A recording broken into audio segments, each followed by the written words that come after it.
Bom dia, feliz ano novo, meus caros. Esse acho que é o primeiro vídeo que eu estou gravando, acho que não tenho certeza, que eu estou gravando agora em 2013.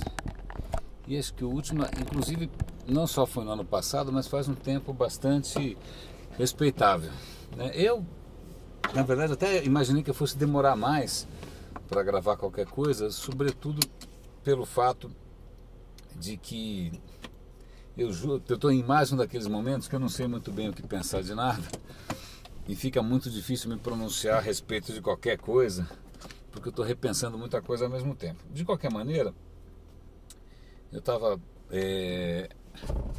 com um pouco mais de folga, saí de onde eu trabalhava, blá blá blá, e aí eu resolvi dar uma olhada em umas coisas que eu tinha gravado da NET. Você tem aquele serviço lá de né, você gravar os programinhas, DVR. E aí eu tinha gravado um programa um tempão atrás que chamava Download The True Story of the Internet, a história verdadeira da internet, e esse era um episódio sobre eBay e Amazon. Mas na verdade, mais do que isso, eu acho que era um episódio sobre os anos da bolha. A bolha foi um período bastante estranho, marcante e estranhamente esquecido da história do digital, que muita gente que entrou mais tarde não tem nem ideia de que uma coisa dessas pudesse acontecer, ou seja o que for. E aí isso me fez pensar, e vai ser uma reflexão relativamente curta, porque eu vou encontrar com um amigo meu para almoçar aqui pertinho, sobre uma coisa extremamente curiosa da natureza humana e acho que da cultura nacional também, que é a história do salto alto. Salto alto, né? Salto alto. É engraçado isso, porque eu tenho a impressão de que na cultura nacional, pelo menos que eu vi até agora, né? São Paulo, Rio, né? Existe uma certa aversão a quem é arrogante, a quem é metido, a quem tem muito ego, mas por um daqueles paradoxos malucos, a primeira ocasião que o cara tem de subir no salto alto, ele sobe, seja porque ou foi promovido, ou ganhou um título, ou porque ganhou mais dinheiro, ou porque está com o microfone na mão, né? A forma desse salto alto, a natureza desse salto alto varia bastante, né? Eu já percebi que aqui em São Paulo, normalmente o cara sobe no salto alto porque está com um status melhor no trabalho, ou porque está ganhando mais.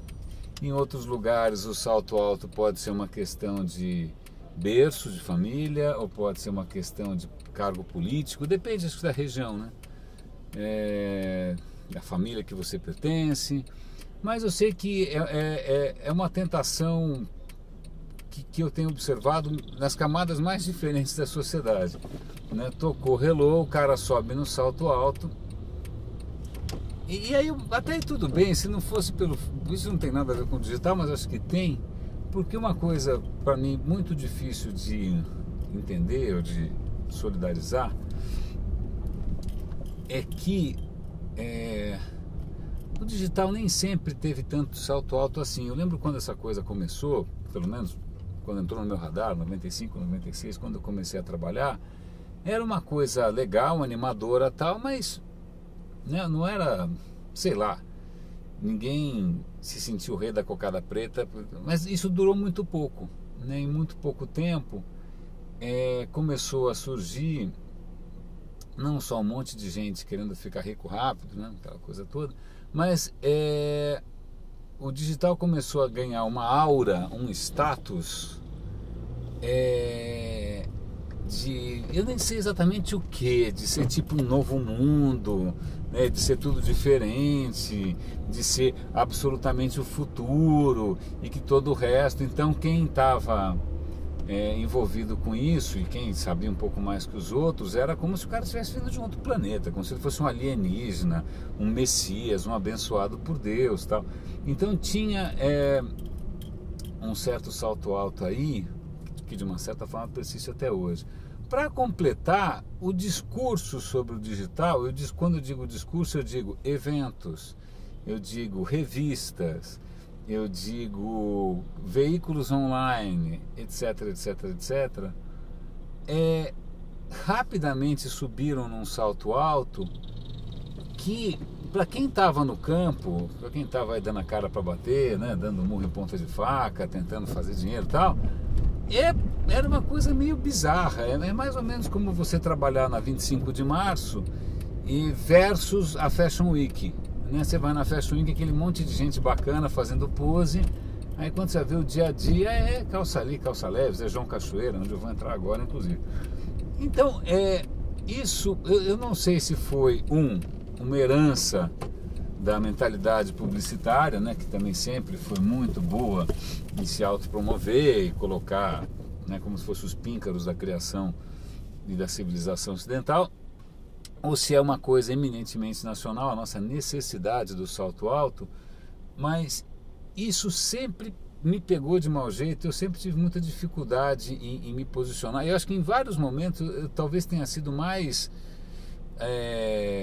crítico e ácido e até às vezes socialmente inconveniente pelo desconforto que esse bendito salto alto me causa. Eu não sei porquê, né? Eu lembro de uma situação parecida. Eu fiz rádio e TV, que é a coisa menos salto alto no mundo, né? Eu tinha uns amigos que faziam cinema e o pessoal do cinema tinha uma galera ali que sem nenhuma razão concreta andava num salto alto como se o cara fosse o Akira Kurosawa, o Fellini, né? Os caras estavam durando, não estavam fazendo nada, não tinha produzido nada, tal, mas tinha assim um nariz empinado. Isso também para a área acadêmica. E eu falei, poxa, que engraçado, como é que a gente escapa disso? Eu sempre lidei meio mal com isso. Talvez seja um defeito pessoal, sei lá, talvez até seja um problema com a autoridade, ou seja o que for, não sei, né? Mas essa questão blasé, essa questão um pouco elitista, sempre me incomodou. Então isso, acho que até hoje, de uma certa maneira, por mais que o digital já tenha virado, cara, um negócio como outro qualquer, uma profissão como outra qualquer, uma solução como outra qualquer, né? Já não tenha mais aquela aura de era de aquários, vamos transformar o mundo e vai ser tudo isso, e nossa senhora, vamos ser todos loiros e lindos, né? Já está muito incorporado no dia a dia. Ele ainda retém uma aura e as pessoas falam com uma pompa e sobem no palco e pegam o microfone e abrem os PowerPoints como se elas estivessem com os 10 mandamentos, né? Como se elas tivessem, sei lá, fossem os profetas de alguma coisa nova. E isso eu nunca entendi, cara. Eu acho isso muito engraçado. Eu acho isso muito engraçado. E curiosamente, esse tipo de pose, esse tipo de salto alto, parece não causar estranheza, né? Parece passar batido. As pessoas meio compram e acaba virando um ritual, né? Meio social, meio... não sei o que é aquilo, né? Em que ninguém vai checar, peraí, esse cara está com essa pose toda, o que ele está fazendo mesmo? O que a empresa dele faz? O que ele realmente fez, né? Mas basta observar todo o ritual dos eventos, né? A pompa, a maneira como os caras são apresentados, o blá blá blá, a certeza disso, daquilo. Eu acho isso muito curioso, ainda mais porque convenhamos, exceto para 0,1% das agências e empresas da área, né? E aí eu estou realmente uma proporção muito pequena. Eu lembro dos meus tempos da local, das agências que tem alguma movimentação bastante significativa e que realmente respiram esses ares, né, estratosféricos, cabe num ônibus, 30 agências, 20 agências, nem sei se são pequenas. O resto vive num dia a dia que está quilômetros de distância, ou de altitude, ou de profundidade, ou seja o que for, dessa aura, né, dessa coisa, dessa mágica e dessa... e o mais... Até aí, tudo bem, sei lá, vai ver que é assim que as pessoas ficam felizes, assim como alguns países fazem questão de ostentar coisas douradas, outros lugares o cara gosta de outros não gosta, sei lá, de repente a gente precisa um pouco disso, vai ver que é assim que a gente funciona aqui. Se não for assim, ninguém vai gostar, né? O cara precisa se sentir assim, respirando, hiperventilado, né? Alguma coisa realmente dificílima, complicadíssima, que ele tem que explicar de uma maneira que ninguém entende, ele está antenado, tal. Tem uma coisa, até parece século XIX, né? Parece Conselheiro Acácio, não sei o que parece esse diabo. Até vamos supor que isso fizesse parte e deixa para lá e é isso mesmo. Mas o mais engraçado dessa história é que os problemas concretos do dia a dia, botar o bode preto no meio da sala, né, trocar experiências, assumir que a vida é complicada, assumir que a coisa é difícil, isso não rola. A gente vive num mundo ficcional, a gente vive num mundo que é meio Disneylândia. Gozado, ou pode ser impressão minha. Bom, cheguei onde eu tinha que chegar, cheguei até um pouco cedo, vou esperar o meu amigo aí. Meus caros, grande abraço, feliz ano novo para todos nós e putz, pelo amor de Deus, que esse salto alto um dia vire pé no chão.